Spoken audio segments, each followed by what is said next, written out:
Hello, welcome to the next lesson in Spiral 1. So today we're looking at the Pythagorean theorem. So the goal is I can understand the Pythagorean theorem and apply it to real-world applications. So in class, as an activity, I would have given you a series of squares, find the area. I'm going to show you the relationship right here so you don't have to go through the task of doing it on your own. So basically, Pythagoras was an ancient Greek person. And really what he came up with was that if we have three squares, if the area of the first two squares adds up to the third, it creates a right angle triangle. So we can see that this is a 3 by 3 right here in the first one. So 3 by 3, the area is 9. So that comes from 3 squared. The next one we have is a 4 by 4. So that gives you an area of 16. We can write it as 4 squared. And then finally, the last one, if we add or find the area of that, we have 25 squares. And in this case, it would be 5 squared. We know that 9 plus 16 is 25. So therefore, if I say that this square is a by a, we'd have a squared. If this side was b by b, this would be b squared. And the next one would be c by c, gives us c squared. That's how Pythagoras came up with our Pythagorean theorem. So we have the two Pythagorean theorems, but really it's the same formula, okay? This is the formula that the majority of people are going to memorize. If we use our algebra skills here, we can see that we can rearrange it and find whatever we want. So for example, if I rewrite it, c squared equals a squared plus b squared, what happens if I want to get b by itself? So using your skills from one-step equations to get b squared by itself, I want to get rid of the a squared. So to get rid of positive a squared, I would subtract a squared. And by doing that, the a squareds become 0 or just cancel each other out. And I have c squared minus a squared equals b squared, which is one of your other formulas. So it's not necessary to memorize all the different variations. Okay, so there's your Pythagorean theorem. This should be review from grade 8. And now we're just going to go in and do some applications with it, and I'll show you exactly what I mean. So example 1, find the hypotenuse of the right triangle that has sides 5 and 10. So we're looking for the hypotenuse. So you can draw any right angle triangle that you want. We're looking for hypotenuse. I'm going to use it h. We know that the sides are 5 and 10. And with Pythagorean theorem, it does not matter which way you label them. So the hypotenuse is what we're looking for. And I always use this formula, a squared plus b squared. Instead of using c squared, I use h squared just because h represents or reminds me that this is our hypotenuse. All right, so I tend to use h a lot instead of the c because it makes more sense.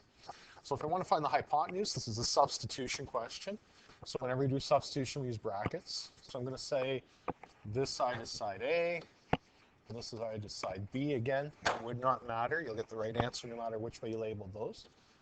So 5 squared, substitution, 10 squared equals h squared. Now I actually go ahead and calculate those squares. So 25 plus 100 is equal to h squared.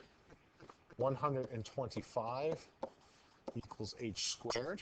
And back when we started into algebra, we talked about inverse operations. So as a side note, remember we talked about the inverse operation for multiplication is division.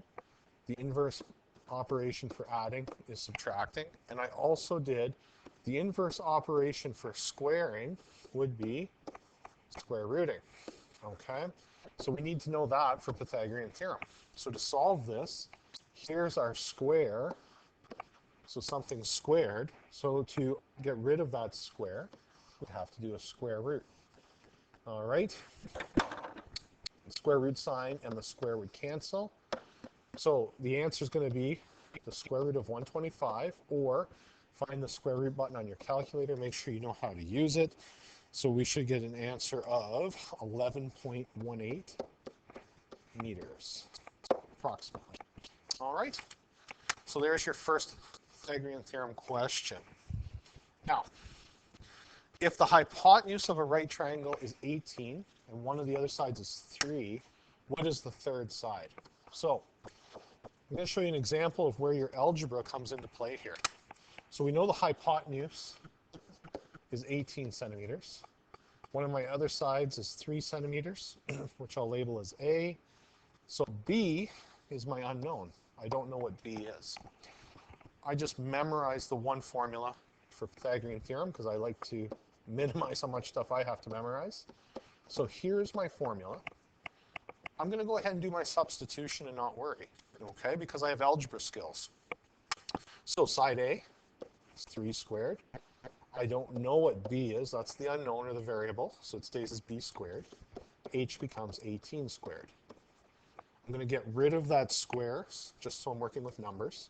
So 9 plus B squared equals 18 squared, and it's 324. Now my algebra skills from one-step and two-step kick in. What do I want to get by itself? I want to get the B squared by itself. That means I have to get rid of the 9. This is a positive 9. So to do that, I need to subtract 9. Whatever I do to one side, I do to the other. B squared equals 324. Take away 9. And we get 315. Second part, to get the opposite of squaring, is square rooting. So the square and the square symbol cancel each other out. So we get B equals the square root of 315, or if you want to use your calculator,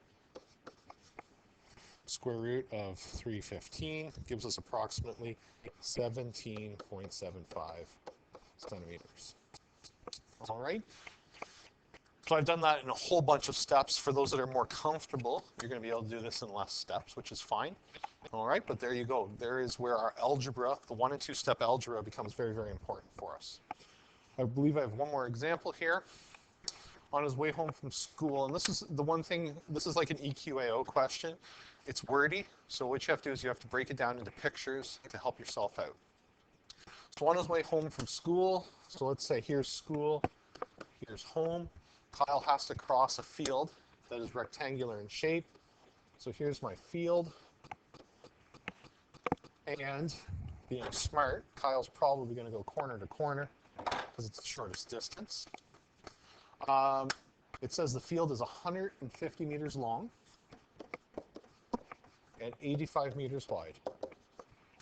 How much distance does he save if he moves from one corner to corner on the diagonal instead of going around?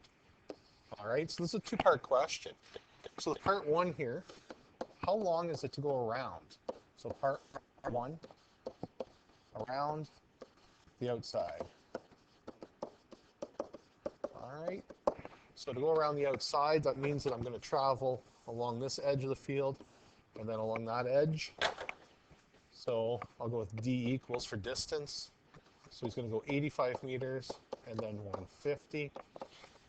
So we can add that together and we get 235 meters. So therefore, it is 235 meters to go around. Now what happens if he goes on the diagonal? He cuts across the field. So part two, the diagonal. So it forms a right angle triangle, all right? Sides of a rectangle, okay, so the corners of a rectangle, sorry, are perpendicular, or they're 90 degrees. So that means that I can use my Pythagorean theorem formula. And we are looking for the hypotenuse. We want to know what h is, that distance right there. So that being said, we can just substitute in. So side A, I'll go as 85 squared, plus B is 150. Again, it would not matter whether you did 150 first or the 85 first. Next, you get rid of the squareds. So 85 squared, 7,225. 150 squared, 22.5 equals h squared. Add those together. So we get 29,725 equals h squared. We want to know h, so the inverse of squaring is square rooting. Whatever you do to one side, you do the other.